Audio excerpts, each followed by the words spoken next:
अवधूत चिंतन श्री गुरुदेव दत्त. मागच्या भागात आपण मिथुन रास कुंडलीतल्या 12 भावांमध्ये कशा प्रकारचे परिणाम देते बघितलं. तर ह्या भागामध्ये आपण कर्क राशीबद्दल जाणून घेणार आहोत. कर्क राशीचा स्वामी ग्रह आहे चंद्र. चंद्र हा मनाचा कारक आहे, त्यामुळे साहजिकच मनाचं चांचल्य असो, मनातले सारखे विचार असोत, हे कर्क राशीच्या बाबतीत जास्त होत असतं. संवेदनशील अशी रास असते, ही जलतत्वाची रास आहे. चर रास आहे. चर म्हणजे सातत्याने मूविंग असते. तर कर्क राशीबद्दल जाणून घेऊ. कुंडलीतला प्रथम भाव जो आहे तो लग्न भाव म्हणतो आपण त्याला. स्वतः संबंधित ज्ञान देतो. तिथे जर कर्क रास पडली असेल तर सकारात्मक म्हणजे अशा व्यक्ती कुटुंब प्रधान असतात. आता कुटुंब स्थान वेगळं आहे, पण ह्यांना भावुक असतात, संवेदनशील असतात, प्रेमळ असतात, इंट्युशन चांगली असते, ह्यांना दिसायला चांगले असतात. जर नकारात्मक ग्रहांचे प्रभाव असतील किंवा ग्रहांचे प्रभाव नकारात्मक असतील असं म्हणा हवं तर अतिसंवेदनशीलता ही गोत्यात आणू शकते, त्रास देऊ शकते, सातत्याने अस्थिर करू शकते, मानसिक अस्थिरता निर्माण होते, मुळात आत्मविश्वासाची कमतरता निर्माण करते. जर ही रास दुसऱ्या भावात असेल तर दुसरा भाव कशाचा आहे? दुसरा भाव धनस्थान म्हटलं जातं किंवा कुटुंबस्थान म्हटलं जातं. अशा व्यक्ती कुटुंबाबद्दल सातत्याने जागृत असतात. कुटुंबाबरोबर राहणं त्यांना आवडतं, त्यांच्यासाठी करणं त्यांना आवडतं. कौटुंबिक संपत्तीकडे किंवा कौटुंबिक संपत्ती त्यांच्याकडे वाटचाल करून येत असते, त्यांच्या वाट्याला सहजपणे येत असते. दुसरं घर हे वाचेचं घर असल्यामुळे गोड बोलतात. तर गोड बोलणं हे इंटू ब्रॅकेट क्वेश्चन मार्क पण आपण ठेवू शकतो. पण नॉर्मली बोलणं गोड असतं, म्हणजे दुसऱ्याला दुखवायला सहसा बोलायला जात नाहीत. त्यांच्या मनाविरुद्ध झाल्यानंतर काय करतात, त्यावेळेला कटू पण बोलतात. आर्थिक स्थिरता मिळवण्याचा प्रयत्न खूप असतो, त्याकडे जास्त कल असतो. नकारात्मक म्हणजे खर्च वाढतात. आणि जी गोड बोलणं जे मगाशी आपण सांगितलं ते इतकं कटू बोलतात, इतकं कडू बोलतात की समोरच्याचं हृदय फाटून जाईल. तर तो नकारात्मक प्रभाव आहे. तो सकारात्मक धरतात काही लोक. मी असं बोललो की समोरच्याला फार नेस्तनाबूत केलं, एक नाही 1000 शत्रू निर्माण होतात त्याच्यातनं. कौटुंबिक कलह होऊ शकतो. तिसरं ग्रह हे जे आहे ते पराक्रमाचं स्थान आहे. पराक्रम, लहान भावंड, छोटे प्रवास, कम्युनिकेशन्स ह्याच्या बाबतीत तिथे सकारात्मक म्हणजे काय, तर भाऊ बहिणीची मदत मिळते त्यांना.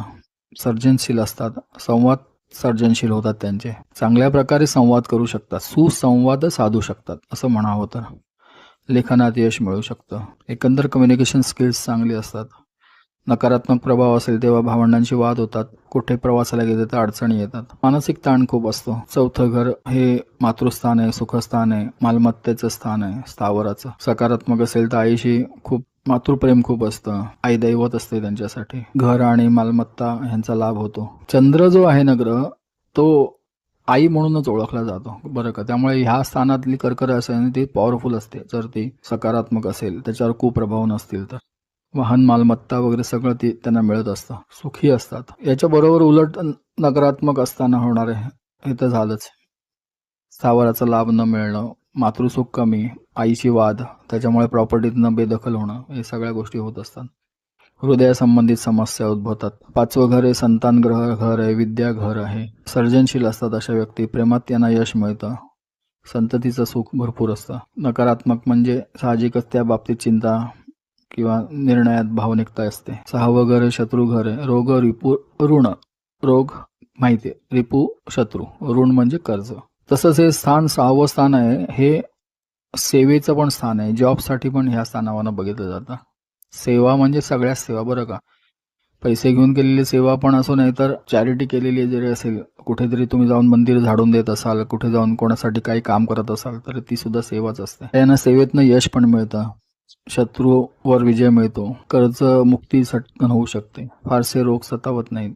पण सगळ्यांना मिळत नाही हे पण लक्षात ठेवा. त्यामुळे कधी कधी नकारात्मक असतं तेव्हा पोटाचे विकार होतात, कर्ज वाढत असतात, शत्रूही वाढतात. वरती आपण बघितलं वाचा, कटू बोलले की खाली शत्रू वाढलेच की. द्वितीय आणि षष्ठस्थान हँड इन हँड जातात, ते वेगळं करावं लागत नाही. 7वं घर जे विवाहस्थान आहे, विवाहस्थान जर तुमचं पार्टनरशिप पण त्याच्यावरच बघितले जाते. भागीदार ते सकारात्मक असेल तर जोडीदार पण तसेच अनुरूप असतात. आता ते दिसायला कसे असतील किंवा ह्यांच्या स्वभावासारखा त्यांचा स्वभाव असेल, हे सगळं 100 गोष्टी बोलण्यापेक्षा अनुरूप जोडीदार असतो, सपोर्टिव्ह जोडीदार असतो. वैवाहिक सुख भरपूर मिळतं. भागीदारीत जर काही व्यवसाय चालू केला असेल आणि सकारात्मक असेल तर यशही मिळतं भागीदारीत. त्याच्याबरोबर विरुद्ध परिस्थिती नकारात्मक प्रभावात असते. वैवाहिक अस्थिरता असते, सातत्याने भांडणं होत असतात, मतभेद होतात, डिवोर्सकडे जातात. 8वं घर जे आहे ते आयुष्य घर मानलं जातं, मृत्यूस्थान पण म्हणतात आणि आयुर्मान बघण्यासाठी पण तेच आहे. ऑकल्टचं ज्ञान असतं ह्या लोकांना, इंट्युशन चांगली असते, फारसं हक्काने काही गोष्टी सहज समोर येतात, दीर्घायुष्य असतात. पण या घरावर जर नकारात्मक प्रभाव असतील ग्रहांचे तर अपघात होऊ शकतो, दीर्घकालीन आजार होतात, म्हणजे लवकर बरे होत नाहीत, मानसिक त्रास असतात. 9वं घर जे आहे ते भाग्यस्थान आहे, ते त्याच्यावरनं लांबचे प्रवास पण बघतात, हायर एज्युकेशन बघतात, आध्यात्मिक प्रगती बघतात. अशा लोकांची जर सकारात्मक असेल तर धार्मिक प्रवृत्ती खूप चांगली असते, सातत्याने लांब प्रवास म्हणजे यात्रा होतात त्यांच्या, देवाधर्माचं खूप करत असतात. नकारात्मक म्हणजे भाव जो लाभाचा आहे ना, लाभ कमी होतो यांच्या वागण्यामुळेच, यांच्या शत्रुत्व लोकांशी वाढल्यामुळे, मनाचा चांचल्य खूप वाढल्यामुळे, आपण काल काय बोललो आज काय बोललो ह्याच्यात ताळतंत्र नसल्यामुळे शत्रू वाढतात. तुम्ही लोकांचं नुकसान केलं की लोक तुमचं नुकसान करायला सरसावतात. गुरु व्यक्तींबरोबर तुमचं पटत नाही. धार्मिक बाबतीत प्रत्येक गोष्टीत संशय यायला लागतो, किंबहुना तसा स्वभाव घेऊनच तुम्ही जन्माला आलेले असता. 10वं घर हे कर्मस्थान आहे. सकारात्मक असेल तर सार्वजनिक क्षेत्रात तुम्हाला यश असतं. सार्वजनिक म्हणजे गव्हर्नमेंट रिलेटेड कामं जी आहेत ती तुमची छान चालतात. राजकारण, व्यवस्थापन ह्याच्यात तुम्ही यशस्वी असता. नकारात्मक प्रभाव असेल तर करिअर अस्थिरता असते, सत्ता संघर्ष होतो, कामाच्या ठिकाणी सातत्याने वाद विवाद, भांडणं, मतभेद होत असतात. 11वं घर हे लाभस्थान आहे. सकारात्मक मध्ये तिथे जर कर्क रास असेल तर सोशल सर्कल फार मोठं असतं, शत्रूही असतात मित्रही असतात, पण हे सगळ्यामध्ये असे छान मस्त वावरत असतात. सोशल सर्कलचा फायदा होऊन स्व इन्कम म्हणजे स्व उत्पन्न वाढत असतं. सोशल प्रोजेक्ट करून इच्छापूर्ती पण मिळत असते. नकारात्मक असेल तर मोठ्या इच्छा अपूर्ण राहतात. सामाजिक तणाव वाढतो. सामाजिक तणाव म्हणजे काय, सोशल सर्कल मोठं असतं, मग विरोधक वाढतात अचानक आणि त्यांचा त्रास व्हायला लागतो. 12वं घर हे व्ययस्थान आहे, काही लोक त्याला मोक्षस्थान म्हणतात. त्याच्यावरनं इन्व्हेस्टमेंट पण बघितली जाते, त्याच्यावरनं परदेशात स्थायिक होण्याचा विचार पण बघितला जातो, ते होणार आहे की नाही हे सगळ्या गोष्टी 12व्या स्थानावर बघतात. खर्च बघितले जातात. मोक्षस्थान आहे त्यामुळे कधी कधी आध्यात्मिक प्रगती, आध्यात्मिक असणं, भाव भजन करणं नव्हे, मोक्षप्राप्तीसाठीचा प्रयत्न करणं हे पण तिथून बघितलं जातं. सकारात्मक असेल तर तेही सहज शक्य होऊ शकतं.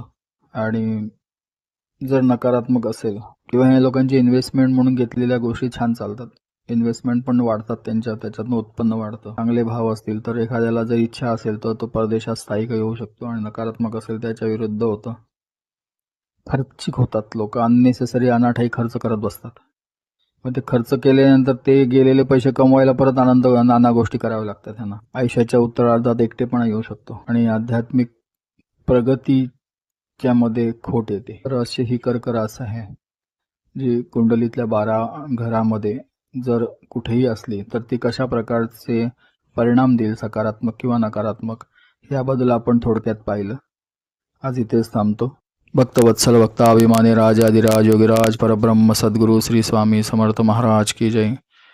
अवधूत चिंतन श्री गुरुदेव दत्त.